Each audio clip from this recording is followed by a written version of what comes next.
말씀의 제목을 다 같이 한번 말해봅시다. 벗어버리고 달리자. 사람들마다 일평생 좋지 않는 습관에 얽매여서 고통 속에 살아가는 사람들이 있습니다. 어떤 사람은 돈을 벗어나지 못하고 있고요. 어떤 사람은 자식을 벗어나지 못하고 있고, 어떤 사람은 술과 담배를 벗어나지 못하고 있고, 어떤 사람은 낚시를 벗어나지 못하고 있고, 어떤 사람은 세상 쾌락을 벗어나지 못하고 있고, 또 어떤 사람은 자책감에서 벗어나지 못하고 살아가는 사람들이 있습니다. 우리는 다 한 가지 이상 벗어버리지 못하고 살아가는 하나님 앞에 좋지 않는 습관들을 가지고 있는 경우들이 많이 있습니다. 또레스디아스라는 3박 4일간의 일정이 있었습니다. 인제대학교 앞에 보면 수련관이 있는데 그 수련관에서 3박 4일 동안 또레스디아스라는 수련회를 시작했습니다. 우리 방에 6명이 있었는데요. 6명 중에서 저 혼자 목사였고 나머지 5명은 장로 또 집사들이었습니다. 그 중에서 장위에 있는 모 교회 집사님이 그 수련회에서 같이 방을 쓰면서 자신의 간증을 널어놓기 시작했습니다. 자신은 인쇄소를 운영한다는 거예요. 인쇄소를 운영해서 수입이 괜찮고 상당히 수입을 많이 올리는 그런 일들이었는데 인쇄물 중에서 경마장에 들어가는 인쇄물이 있었다고 그래요.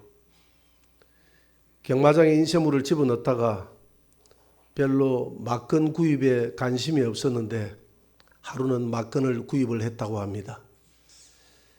솔솔하게 재미가 있더라는 거예요. 그 설레이는 마음이 있잖아요. 주택복권 사면 설레이는 마음이 있듯이 그 설레이는 마음 때문에 그 구입을 한 번 하고 두 번 하고 세 번 하고 그렇게 계속 하기 시작했다는 겁니다. 그렇게 해가지고 그 막건 구조로는 경마장 구조로는 도저히 돈을 딸 수 없는 구조대요. 그걸 알면서도 혹시나 하는 마음에 투자가 되고 또 많은 사람들의 열광하는 그 열광 소리 때문에 자기가 거기에 그냥 마음을 뺏겨서 투자가 됐다고 그래요. 그래서 자기가 가지고 있는 돈을 다 잃고 나중에 투자할 돈이 없으니까 인쇄소를 맡겼답니다. 인쇄소를 맡겨가지고 투자를 했고 또 인쇄소를 다 말아먹고 난 다음에 아파트를 맡겼다는 거예요. 아파트를 또 다 말아먹고 난 다음에 이제 더 이상 말아먹을 게 없어서 자기 아내에게 고백을 했는데 아내가 믿음이 좋은 사람이라 여보 지금이라도 가장 중요한 것은 잃어버린 돈이 아니라 당신의 생활 습관이니까 생활 습관이 중요하다. 그래서 이분이 그때부터 인쇄소로 인쇄물을 가지고 그 경마장을 가니까 또 하고 싶더라는 거예요. 그래서 그런 와중에도 자기의 그 습관을 버리지 못해서 경마장에 인쇄물을 넣는 것을 중단을 했다는 겁니다. 경마장에 인쇄물을 넣는 것을 중단을 하고 그 다음부터 자기가 그 주님 앞에 금식하고 기도하면서 축제 사자 여기까지 달려왔다고 그렇게 이야기해요. 사람이 과거로부터 습관을 끊어버리기가 이렇게 힘이 드는 것입니다. 제가 마산영광교회를 다닐 때에 할머니 전도사님이 있었는데 그 할머니 전도사님 보고 제가 그랬습니다.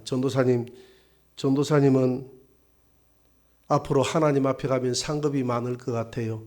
너무 진실하게 살았기 때문에 주를 위해서 열심히 살았잖아요. 그랬더니 하는 말이 뒤를 돌아보니까 다 하나님 앞에 어렵게 살았던 것은 하나도 보이지 않고 죄밖에 보이지 않는다는 거예요.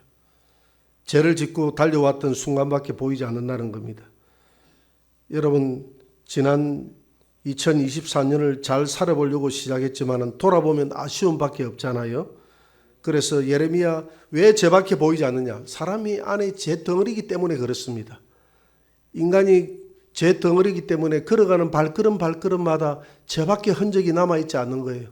잘못된 습관밖에, 잘못된 흔적밖에 남아있지 않는 겁니다. 예레미야 17장 9절에 보니까 만물보다 거짓되고 부패한 것이 사람의 마음이라 이걸 누가 알랴라고 했습니다. 만물 중에서 가장 거짓되고 부패한 것이 사람의 마음이라는 것입니다. 거짓되고 부패하기 때문에 사람은 그런 부패한 인성을 가지고 태어나고 부패한 인성을 가지고 죄를 짓고 좋지 않은 습관 속에 살아가기 때문에 우리가 죄를 지을 수밖에 없는 그런 존재라는 것입니다. 죄에는 두 가지가 있습니다. 죄성과 죄책이 있다고 말씀드렸습니다. 죄성은 죄를 짓게 만드는 본성을 말합니다. 죄성이 있기 때문에 사람은 죄를 짓게 되고 죄를 짓기 때문에 사람은 죄에 대한 책임을 지고 그 죄에 대한 책임으로 사람은 늙고 병들고 죽게 되어 있는 것입니다. 이렇게 원죄로 부패해진 사람이 예수를 믿었다고 해서 거룩하게 바뀌지는 않습니다. 예수님이 십자가에서 우리가 일평생 지어야 할 죄를 책임을 다 짊어지고 갔지 죄에 대한 성질까지 다 짊어지고 간 것은 아니에요. 죄에 대한 성질은 다 남겨두고 갔습니다. 우리 모세요. 우리가 그래서 바울이 죄와 피 흘리기까지 싸우라고 그랬잖아요. 죄와 싸우는 것은 우리 몫이고 죄에 대한 그러나 싸우는 가운데서도 발생하는 죄에 대한 책임은 우리 주님이 짊어지되 히브리서 9장 12절에 보니까 영원히 짊어진다라고 말했습니다. 그렇기 때문에 내가 2023년도에 완벽하게 살았지 못했다고 해서 너무 자책하지 마시고 십자가 앞에 모든 것을 내려놓고 2024년을 맞이하시는 저와 여러분들이 되시기를 주의 이름으로 축원합니다. 바울은 뒤에 있는 것은 다 잊어버린다고 했는데 뭘 잊어버리느냐? 첫째, 바울은 과거 자신의 가문과 화려한 인생 경력이 자랑스러웠습니다. 그런 자랑스러운 모든 것을 다 잊어버린다고 그랬어요. 바울은 자기 자신의 자랑을 오늘 빌립보서 3장 4절에서 6절에 일부러 늘어놓고 있습니다. 왜 자랑을 늘어놓고 있는지 한번 읽어보고 그 원인을 한번 찾아볼 수 있도록 하겠습니다. 한번 읽어봅시다. 그러나 나도 육체를 신뢰할 만하며 만일 누구든지 다른 이가 육체를 신뢰할 것이 있는 줄로 생각하면 나는 더욱 그러하리니 나는 8일 만에 할례를 받고 이스라엘 족속이요 베냐민 지파요 히브리인 중에 히브리인이요 율법으로는 바리새인이요 열심으로는 교회를 박해하고 율법의 어로는 흠이 없는 자라. 바울이 이렇게 율법의 어로는 흠이 없다고 그랬지 않습니까? 왜 이렇게 자신을 자랑하느냐 하면 교회에 들어온 이단들 때문이었습니다.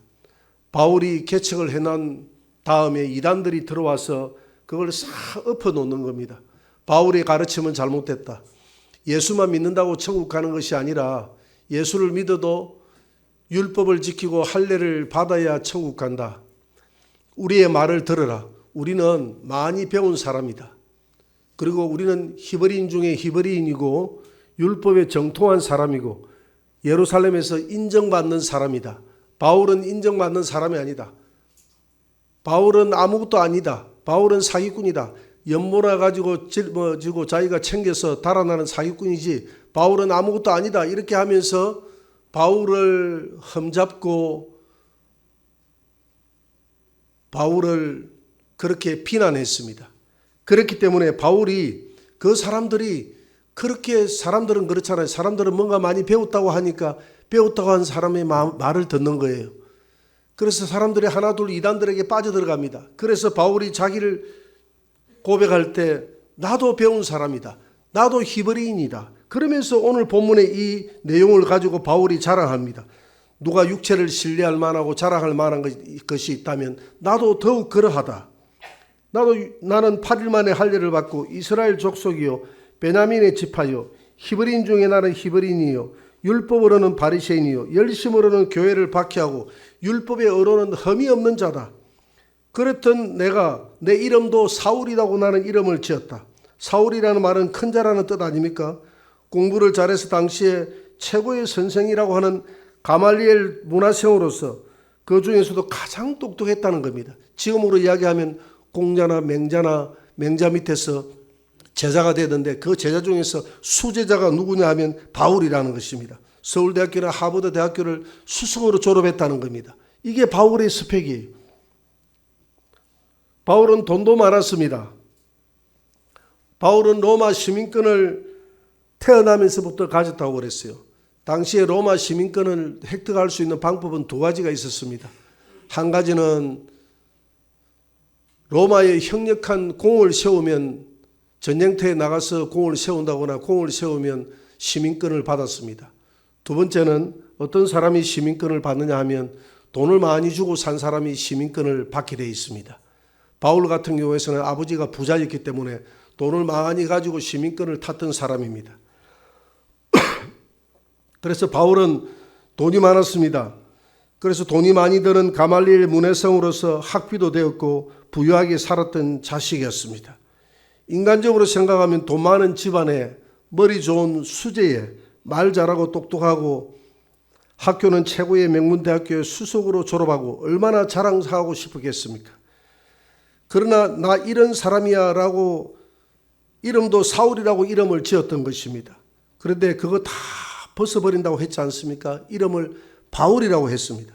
물질도 포기했습니다. 나 1등 했다는 엘리트 의식도 다 버렸습니다.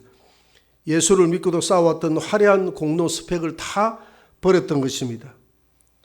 요즘 정치를 하든지 글을 쓰든지 하려고 하면 나름대로 좀 그 스펙이 있어야 됩니다. 그렇지 않으면 쓰기가 어려워요.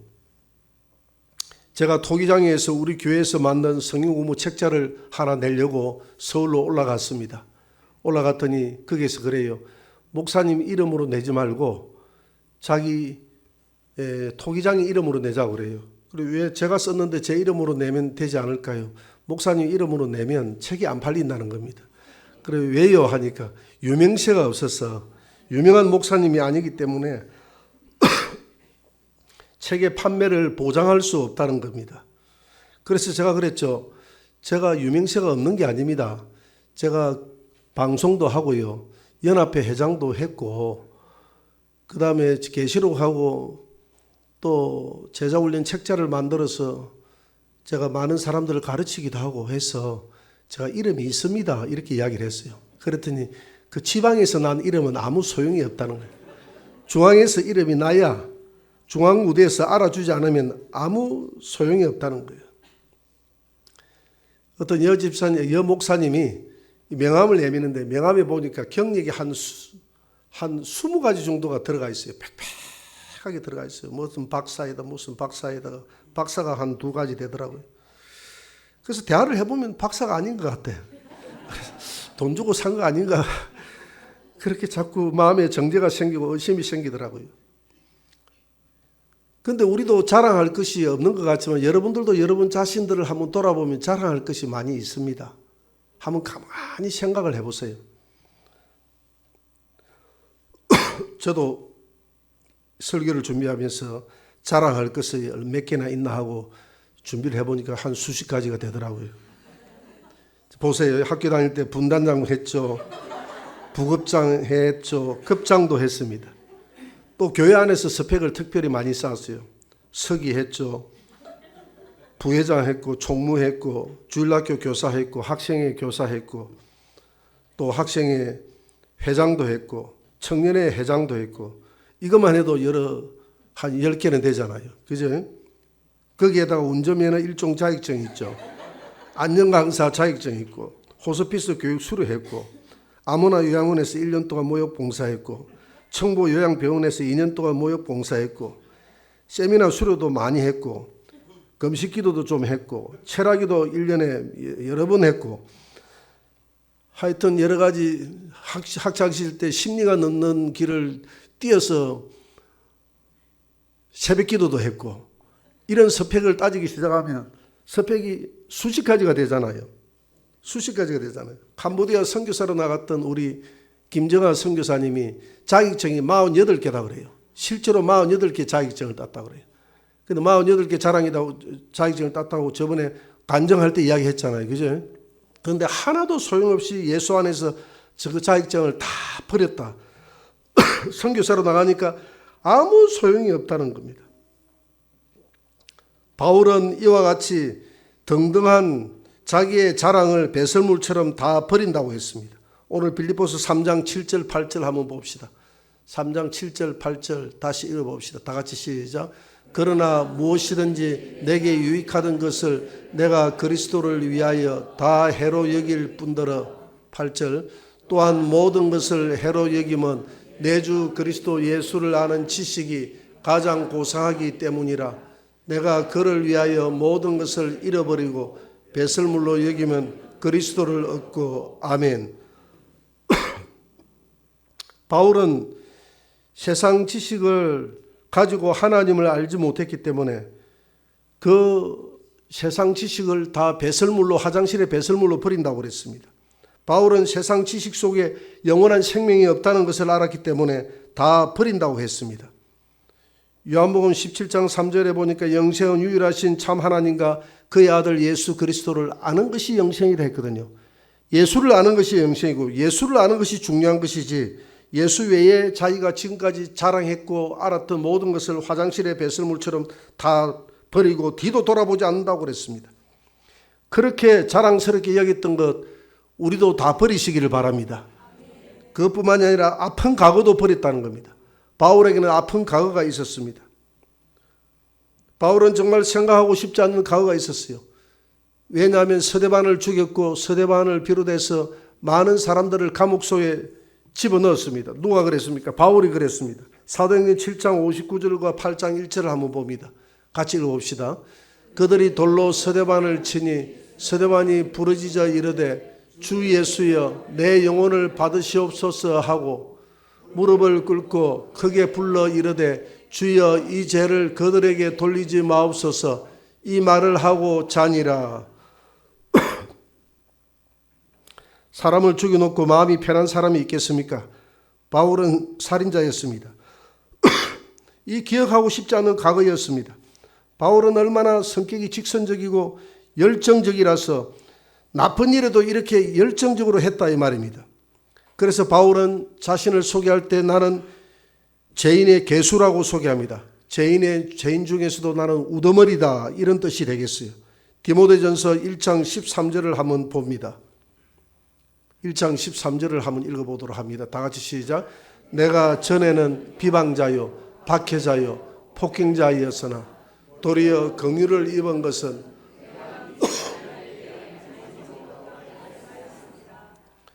내가 모르고 행했기 때문에 하나님께서 내게 긍휼을 줬다는 겁니다. 여러분 모르고 행했던 알고 행했던 하나님 앞에 긍휼을 입으시기를 바랍니다.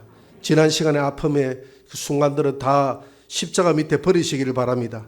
디모데전서 1장 15절을 한번 읽어봅시다. 다 같이 시작. 밑보다 모든 사람이 받을 만한 이 말이여 그리스도 예수께서 죄인을 구원하시려고 세상에 임하셨다 하였도다. 죄인 중에 내가 개수니라. 죄인 중에 자기가 얼마나 죄를 많이 지었던지 개수라고 해서, 개수라는 것은 우두머리라는 뜻입니다. 이런 과거의 자신의 가오를 잊어버리고 싶은 것입니다. 예수 안에서는 이 모든 것이 용서받을 수 있기 때문에 잊어버리시기를 주의 이름으로 축원합니다. 과거에 어떤 사모님이 방송에서 하는 이야기를 들었어요. 사모님이 너무 힘들었을 때 아기를 주겠다는 겁니다. 아기를. 수십 년 전에, 그러니까 자기 젊었을 때 결혼 가다고 난 다음에 거의 할머니가 다 돼 있을 때의 고백이에요. 자기가 갓난 애를 낳아가지고 갓난 애를 먹이 살 길이 없었어. 그때는 너무 어려웠어. 먹고 살 길이 없어서 이렇게 숨통을 막아가지고 이렇게 죽였다는 겁니다. 일평생을 그것 때문에 고통당하고 나는 죄인입니다. 나는 죄인입니다. 수십 년간을 나는 죄인입니다라는 그 고백, 그 고통 속에서 벗어나지 못했다고 그럽니다. 여러분 우리가 어떤 죄를 저질렀을지라도 그것이 혹 실수였든지 인간으로서는 도저히 이해할 수 없는 죄를 저질렀을지라도 십자가 밑에 나아가면 다 우리가 용서받을 수 있는 줄 믿으시기 바랍니다. 히브리서 9장 12절입니다. 다 같이 시작. 염소와 송아지의 피로 하지 아니하고 오직 자기의 피로 영원한 속죄를 이루사 단번에 성소에 들어가셨느니라. 우리 주님께서는 염소와 송아지의 피로도 죄를 사했는데 하물며 하나님의 아들의 피가 우리의 죄를 사하지 않겠느냐는 겁니다. 우리의 죄를 위해서 단번에 영원한 속죄를 이뤘다. 영원이라는 것은 우리의 과거, 현재, 미래까지 다 속죄를 이루었다는 겁니다. 세 번째로 아픈 가구도 다 잊어버려야 되겠지만 불편한 관계도 잊어버려야 됩니다. 우리 사람과의 관계에 있어서 불편한 관계, 사도행전 15장 39절에서 40절을 한번 봅니다. 같이 한번 읽어보도록 하겠습니다. 다 같이 시작. 서로 심히 다투어 피차 갈랐으니